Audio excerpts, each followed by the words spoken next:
talking about form, and today we want to talk about rondo.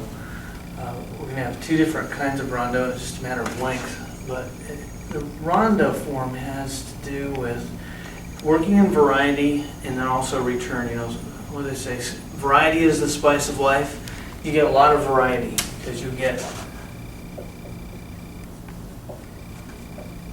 it's 5-part. You get A material coming back at regular intervals, but interspersed, you've got this variety. So here's the spice, the B and the C.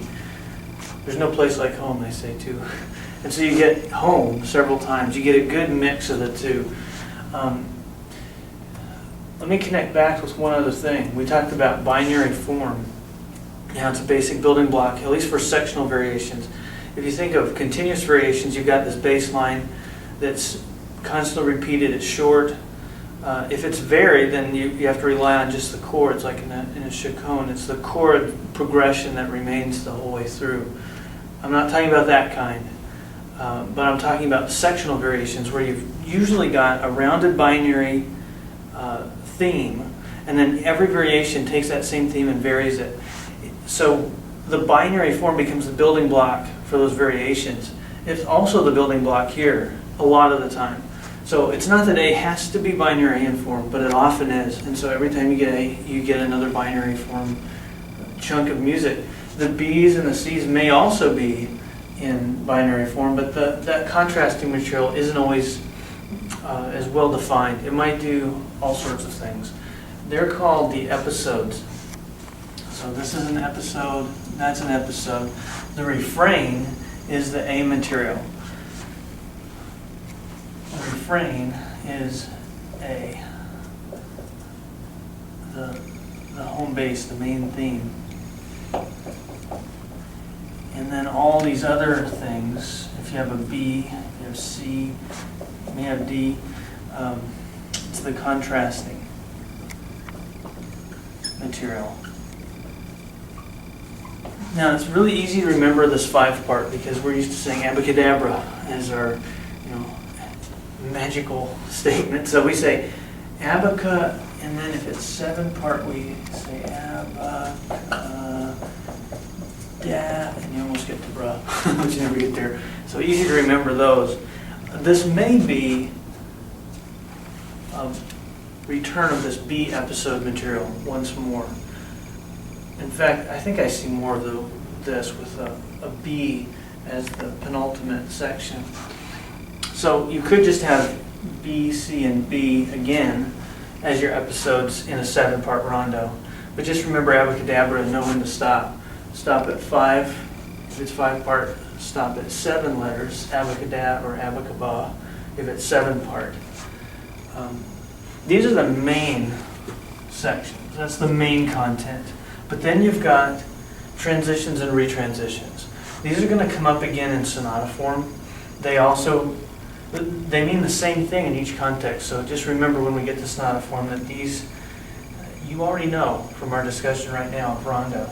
Okay, so a transition is something that gets you away from your main material, the refrain, and gets you to an episode.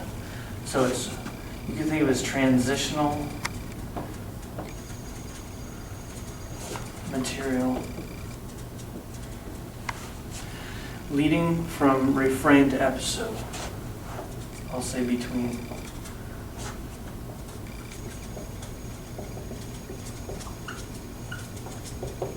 And so you can imagine what a retransition does. It regains your main key and sets up for a statement of the refrain. So it's the same. It's transitional sounding. But it comes between an episode and a refrain. Okay, so re helps us know that we're regaining something.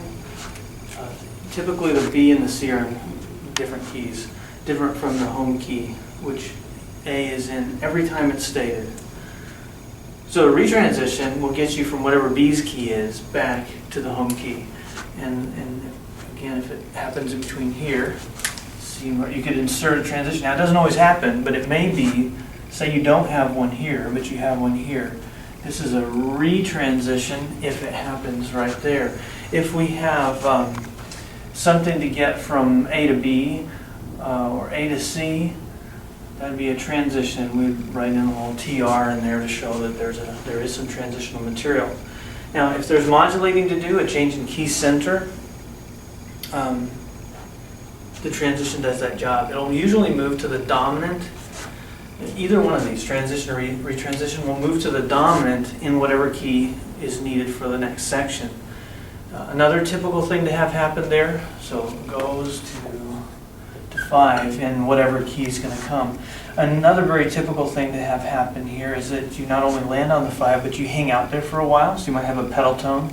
Maybe you've got scale degree 5 in the bass and it's held out so that you're expanding that 5 for a chunk of time. It's kind of like the interruption that you experience. That's the sign for interruption. The interruption that you experience in rounded binary, where you get to the dominant, you hang out there, and it creates an anticipation for the A material's return, for main thematic statements in this case. So again, it's the dominant building up anticipation for whatever that tonic might be, the tonic of that next section. Another typical thing to have happen here is that you get a change in the rhetoric of it. A lot of times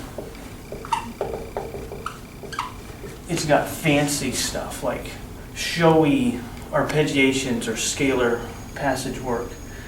That's often, at the time, they would have called it the brilliant style.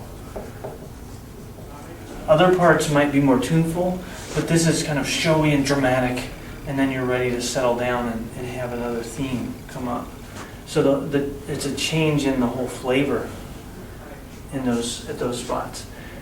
Now, it's not always that easy. It's not so easy sometimes to pick out where the beginning of a transition is, and sometimes it's just a general, it's a gradual shift, and you can't really say where the line is. Where do I draw the line between the A material and the transition, say? It's not always clear cut. One shades into the next. And so it's a judgment call in those cases. Sometimes it's really clean cut, and you've got PAC, you're done with one thing, and then a transition kicks off. So there may or may not be clear closure for especially episodes. And the retransition, it might just kind of grow up, and you realize, hey, I'm modulating, I'm moving, and the style is gradually changing. I'm not sure when it began, but I know I'm now in a retransition, say. One other thing, we can cap it all off with a coda. And the bigger it is, the bigger the dimensions of the movement, the more likely it is to have a coda at the end. So a coda is just a chunk of music that's tacked on at the end after the closure has been attained, you're done, and now we've got something extra. And you can usually tell that it's extra because you're always ending with the A, and you know what A did, so what's extra, what's added on at the end we'll call coda. Okay, those are the main things about rondo. Because a lot of these, especially the A's, tend to be in rounded binary, very classical to do rounded binary. Because that, we can think of this work that we did with binary as a stepping stone to understanding rondo. Here we're creating variety by moving to new chunks of music, but they might be in binary. Here the A becomes a basic building block to create it. Just by the choice of the contrast and these patterns of departure, return, we can create this rondo form out of it. But as long as you know how binary works, you're set up to understand this because it's just a simple pattern. It's either abaca or abacada or abacaba, depending on which of these is used. Very easy.